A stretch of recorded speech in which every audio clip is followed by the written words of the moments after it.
Welcome to On Texas Football. I'm Bobby Burton, your host, joined by Rod Babers. Rod's in Houston, getting ready to celebrate some Christmas time with his family. But we wanted to come to you on this Sunday morning with some news and updates since so much has happened since Friday afternoon, since Rod and I last spoke on some things. Friday evening, Rod, Texas picked up a commitment from Aaron Butler. That was one of the things that happened. He became the 23rd pledge of the Longhorns class. Literally a wide receiver that came out of nowhere. Just a week and a half ago, Chris Jackson made an in-home visit. I was not even aware Texas was looking at him or recruiting him. Then someone reported that it was going on. We checked into it, found out it was legitimate and that the Longhorns had interest.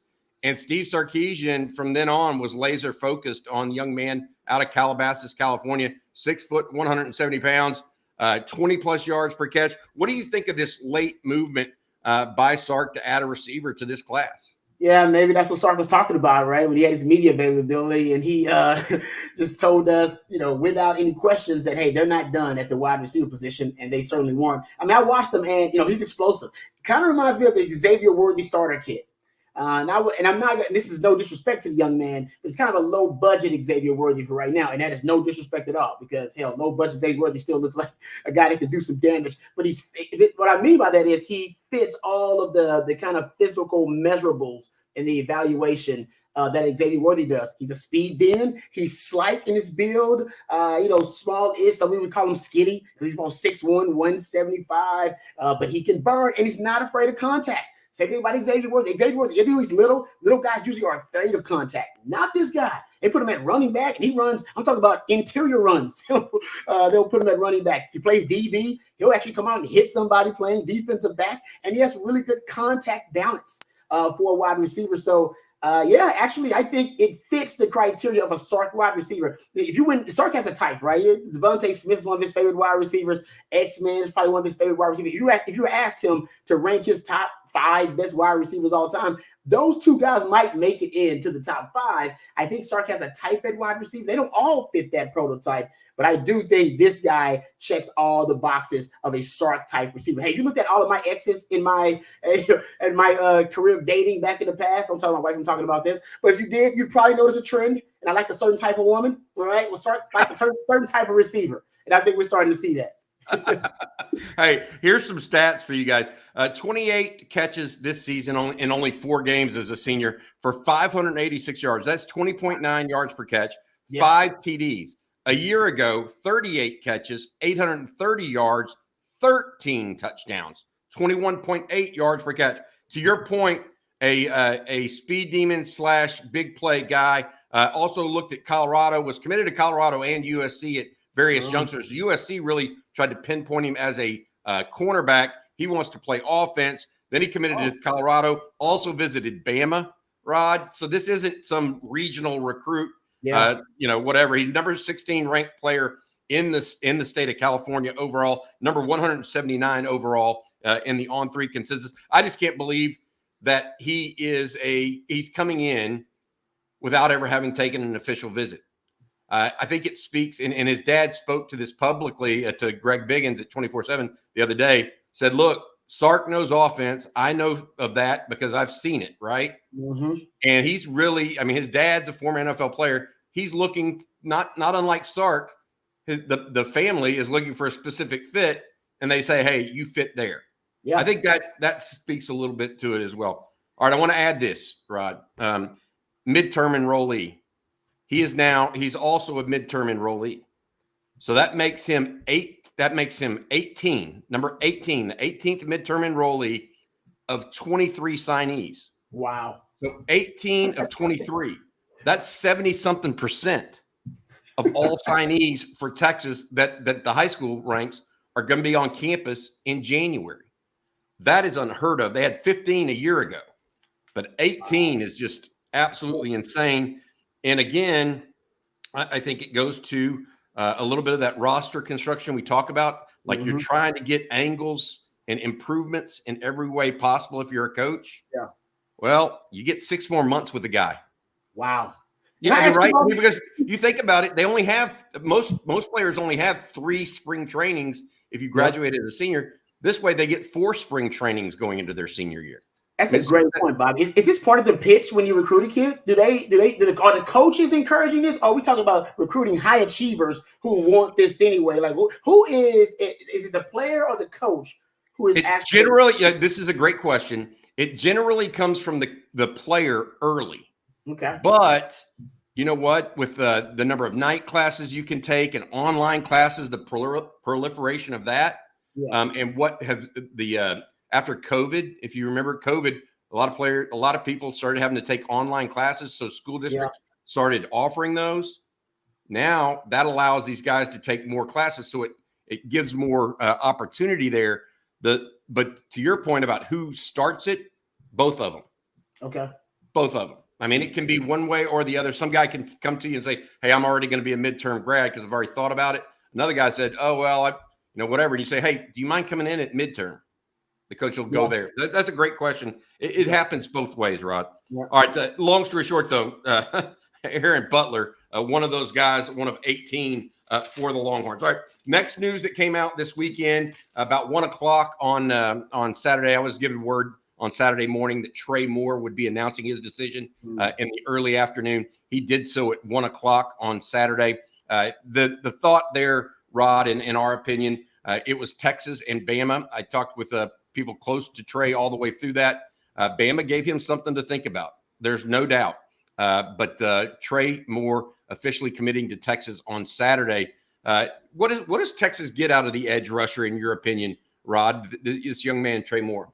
You guys, I've talked about it, right? There's certain things that you cannot coach or develop. You just have to recruit those things, right? They become innate, almost programmed early in players. I think pass rush ability is one of those. Trey Moore is a natural pass rusher. I mean, he's got in the last 2 years, he's got 22 sacks in the last 2 years, 35 and a half tackles for loss combined in the last 2 years. He is a havoc-minded disruptor. All right. And that's what I love about his game. He's a havoc-minded guy. He makes splash plays. A lot of guys, they create plays, but don't necessarily make the plays. This is a guy that can create the play and also end up making the play for you.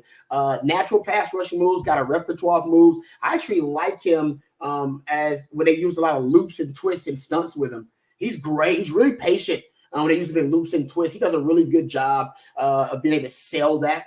And I've seen him several times. A lot of his sacks have come off loops and twists and stunts. He's instinctual.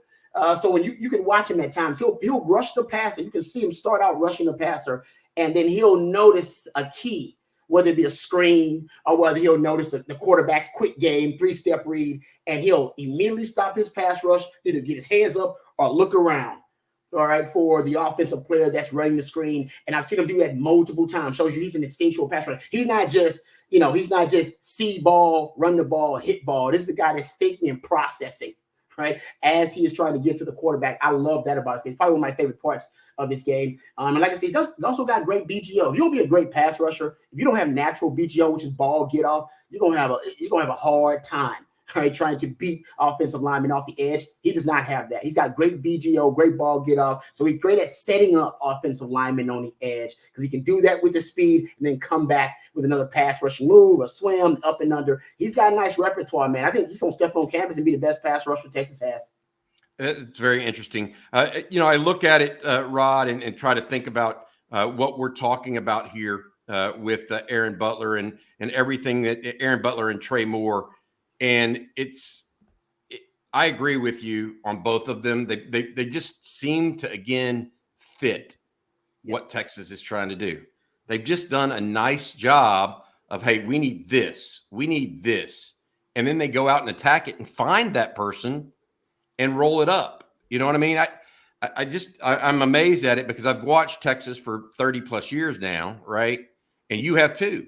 You watched, and it seems like we talk about this. It's not just a collection of talent. No, it feels like they're building a team, right? I mean, that's what the best GMs do. That's what the best head coaches do. They build teams, not a collection of talent. Yeah, because it seems like, there are some schools, even Texas was like this at times, they just go down a list, right? This is the top DN, this is the top linebacker, this is the second or third best DN or linebacker. We don't get the top guy, go to the second guy, go to the third guy. I mean, this is not how Texas is operating right now, right? Look at the Ty Anthony Smith commitment.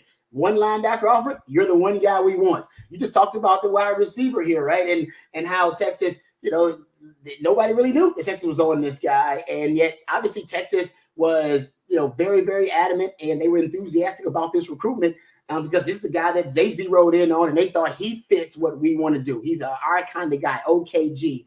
So it does seem like the coaches are, and Sark even said it, we don't look at stars. They're looking at specific players' skill sets, but also personality that fit their team and fit their culture. It does seem like something. Even Mac, I'm not sure was doing it. Was zeroing in on specific prospects to this extent. I think Mac was paying more attention to the rankings, but wait, nothing wrong with that. Mac stockpiled a ton of talent and has some great teams, but it does seem like Sark is being very deliberate and judicious in the way that they are evaluating these players and who they're evaluating. I'll tell you one thing you mentioned earlier that I talked about last year. You talked about toughness and contact. Mm-hmm. I have not seen them take a guy that shies from contact. Let's go. In 2+ years. So keep that and I have seen teams do that before. Even they'll go get a speed guy that shies from contact. I haven't seen Texas get a speed guy yet that shies from contact, this group. So, all right, I mentioned earlier, by the way, that 18 of the 23 high schoolers would be midtermers. That makes it, with the 3 transfer portal guys, not only Trey Moore, but also Matthew Golden, the wide receiver out of the University of Houston, Trey Moore, the edge out of UTSA, and then also Andrew Makuba, the nickelback out of Clemson. Texas actually will have 21 midtermers. So 21 of 26. The 5 high schoolers, for people that like to keep track of this, the 5 high schoolers that will not be out there this weekend will not be out there. Nate Kibble, Santana Wilson, Melvin Hills, Freddie DeBose, Michael Kern. That's offensive lineman Nate Kibble, defensive back Santana Wilson, defensive lineman Melvin Hills, wide receiver Freddie DeBose, and punter Michael Kern. All right, let's go to team news a little bit. We got some coming out. A couple of things first. Let's talk about Maalik Murphy. Yeah, I think to me, this feels good to talk about it at this point in time because on Friday, I believe, he found a home. Maalik Murphy is the former Texas quarterback, is transferring to Duke. A great school, great opportunity for him. He's going to go play for Manny Diaz. The former Texas defense coordinator, now the head coach at Duke. What do you think about this move from Maalik? And is this a situation, because the Duke quarterback just transferred to Notre Dame? Yes. This is an open opportunity for Maalik to go and take a job. You agree with this move for him?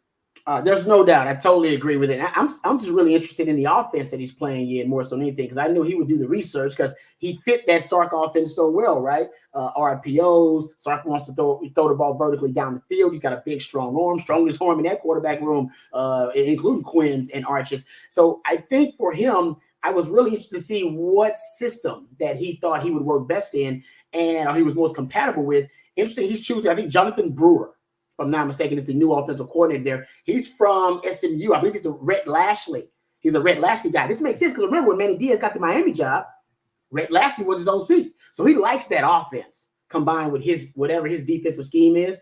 And Rhett Lashley, if I'm not mistaken, is from the Gus Malzahn tree. He actually was with Gus Malzahn at Springdale High School in Arkansas, if I'm not mistaken. Oh, by the way, random factoid. Did you know Eli Drinkowitz also was the OC at that school after Malzahn left? You know that? Dude. The Missouri head coach? Yeah, he was the OC at Springdale High School in Arkansas. So they went from Malzahn and had Lashley on the same staff. They went 14-0. And then like the next year, they had Eli Drinkowitz there, man. They're doing something big in there. Anyway, I digress. But see, that Gus Malzahn offense, him and Rhett Lashley is pretty much the same offense, except Rhett Lashley de-emphasizes the quarterback run game. He's not as exuberant about the quarterback run game as Gus Malzahn. Gus Malzahn, it's a staple. With Rhett Lashley, he can take it or leave it. He can take a quarterback with functional ability. Think of Shane Buechele, right? Shane Buechele was in that Rhett Lashley offense, and you see the way he operated. So it's interesting that Maalik Murphy is going to choose that offense. Vertical passes down the field. They love mesh concepts. They got a lot of air raid concepts thrown in there too. But I think they're going to use that big arm of Maalik's to stretch the field vertically. So that's what I like about it. Basically, it's a Gus Malzahn offense with a de-emphasized quarterback run game. Think about that. It's basically what it is. That sounds like it fits Maalik, because anything that can focus a lot of his work on the deep ball and then the underneath stuff, Yep. Let him pick and poke underneath, but let him throw deep, because that's really where he shines. And I think it's a great fit, hopefully, for him, because I personally, like, I know a lot of people. Texas now has 9 guys in the portal. I know a lot of people are like, oh, just let him go. I don't think Texas fans in general feel that way. I think they're mostly appreciative of what people have done for the University of Texas. And Maalik Murphy certainly this season deserves a hat tip. I mean, seriously, Maalik, what you did for Texas, very, very, very special. You're not here without him. You're not here without him. Yep. All right. I want to say thanks to one of our sponsors too, by the way. That is the Cross Oak Group, Texas football, on Texas football, brought to you by the Cross Oak Group. Cross Oak is one of the leading government affairs firms in Texas, specializing in lobbying, political communications, business development, and regulatory compliance. These days, government finds ways to impact nearly every aspect of your business. With decades of experience ranging from the State House to the White House, Cross Oak Group helps its clients hedge risk and protect and grow their bottom lines. To learn more, go to www.crossoakgroup.com. We appreciate you and your sponsorship in the 2023 football season. All right. Rod, other team notes we have. CJ Vogel telling us earlier or late last week that Jahdae Barron, the star for Texas that's played that nickel position, also worked out some this past week at safety. Is that just precautionary? Is that just getting extra reps because Derek Williams is going to be out for the first half? What are your thoughts there? Well, first of all, I remember saying multiple times, I think Jahdae Barron can play safety for Texas if they need situation to put him there, if those safeties were being exposed in coverage.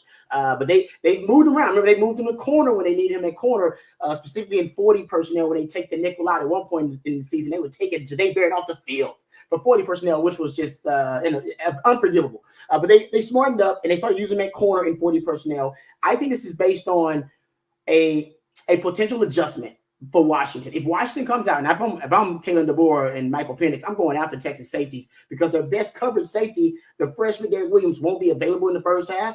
So I think Texas is anticipating a possible adjustment early on in that game. If their safeties are being attacked and exposed by that Washington passing game, hey, let's move Jahdae Barron back to safety. All right, and maybe we can move one of these young bucks to Jalen Gilbo or Austin Jordan. Yep. Move him to nickel, and then you're short up at corner, and then that way you can help out schematically, help out the other safety. Leave Jahdae Barron just basically playing man-to-man coverage as a safety, which he can handle. It's going to increase his draft stock, by the way. So NFL scouts found out this guy's played every position in secondary. Trust me, his draft stock is going to go through the roof. You're going to get a lot of meetings with NFL teams wanting to see exactly how much football IQ and how much football acumen Jahdae Barron has, and they're going to be pleasantly surprised.